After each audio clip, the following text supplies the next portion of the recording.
So there's always that dying question on people's minds that are not in the music business. Well, what is it like to be in the music business? Well, I'll give you a brief, short description of what it's like to be in the music business.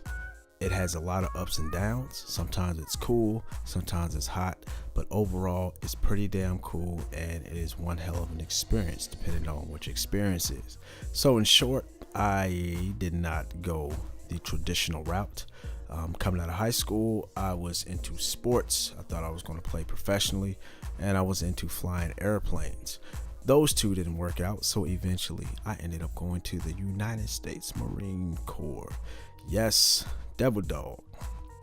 So I ended up serving two tours.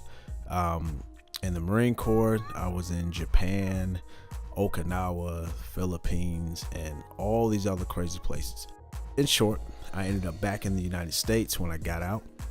I pursued college, but then I ended up getting into the music business simply because I started purchasing equipment and working with things, and then I ended up getting in demand to record demos for people, and then demos ended up leading to bigger projects such as Coolio, Adina Howard, Oxygen Channel, and things of that nature.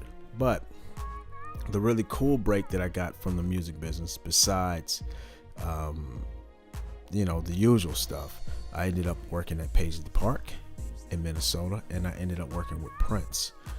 Prince was a really cool experience. It was what we call that make or break moment in your professional career. So I had a lot of fun out there at Paisley. Rest in peace. He was just one of the greatest people I ever met as a professional, and it's cool.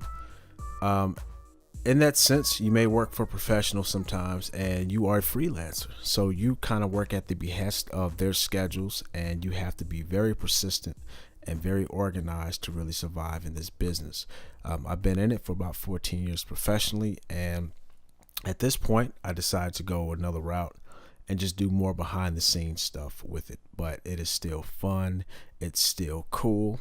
The majority of the work that's done is we do a lot of creating, a lot of recording, a lot of producing, a lot of performance, and a lot of instructional stuff. And you have to be pretty organized. So that's kind of in short what the music business is like. There's no set schedule. You can be called to work on a project 20 minutes prior, or you can be called to work on a project and be paid for it 6 months in advance. All depends on what you're doing. So that's my short story.